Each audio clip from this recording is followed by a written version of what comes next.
Dear God, sincerely. Dear God, sincerely, it's me again. You said I could call on you when I need a friend.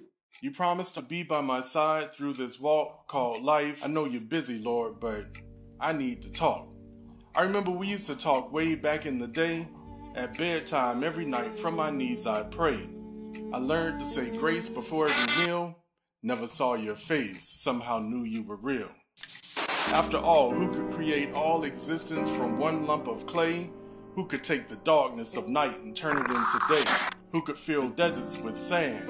Who created oceans and seas? Who populated the earth with animals and trees?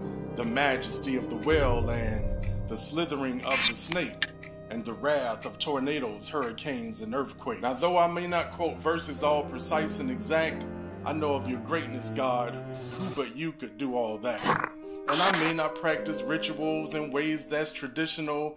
I guess I'm less religious and more like spiritual. And I may not always take time to give thanks. Dear God, I know I gotta do better. But that's why I decided to sit here and write you this letter. First of all, thank you for letting me live to see age 43. And thank you for my 2 healthy seeds that look just like me. Thank you for blessing me with unique talents, ideas, and gifts. You're an awesome God, I do believe that. No maybes, doubts, or ifs. Awesome because you blessed me with the most beautiful and supportive wife. Then you turned around and tested my faith by nearly taking my life. April 7th, 2013, a date I'll never forget. I still get emotional whenever I recollect. I was the perfect picture of health one day, so at least I thought. The next day, I'm fighting the toughest fight that I've ever fought. Ambulance ride, 911 emergency, airlifted by copter for an 8-hour surgery. Anesthesia and sedatives, I'm seeing crazy visions. Woke up 4 days later with a torso full of incisions. I had an aortic dissection, a femoral bypass, and a fasciotomy, as one doctor told it. To put it in simple terms, my aorta exploded. Blood flow completely cut off. Nearly lost my left leg. Tubes and bags everywhere. I'm laying in a hospital bed. Nurses with needles, CAT scans, x-rays. The worst pain I've ever endured in 22 days. Hours of rehab and rehabilitation. The road to recovery equals self-determination. It was then you spoke to me, Lord, and I had plenty time to listen. You reminded me of my purpose, outlined my mission. My life could have been gone in an instant, but death wasn't my fate.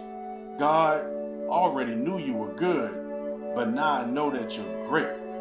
You brought me through a terrible storm, saved me to see a new day. I promise to always praise you, Lord, and never go astray. And I guess I'm still less religious and more like spiritual, but when people lay their eyes on me, they'll be looking at a miracle. I was once in the darkness, Lord, but now I can see clearly. I wrote this letter to say thanks. Dear God, sincerely. And so I just want to take the time to tell the brothers to please go to the hospital. Please go get treated. Please know your status. We lead in every category as far as health is concerned. Hypertension is the main category that we lead in. And you would also see where we lead in cancer, lung disease. It's so many things. And once you look at those statistics, you'll see that we are losing the men of our society due to us having bad health. And so this is something that we can prevent for the most part, just basically by knowing your status, going to the physicians on a regular basis and taking the medications. But I'm asking you to do this as a favor to yourself and to your loved ones. We need to be here. We've got to be here. We've got to be here on earth for our loved ones and family members. Everyone's here for a purpose. And if we don't continue to take our medications and treat our bodies as our temples, as God so ordained, we will not be here to fulfill that purpose.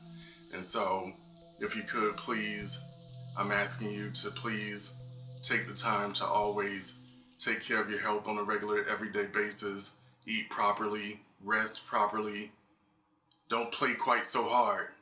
I know how we are, brothers. I'm talking to you. And let's just take the time to take care of our bodies.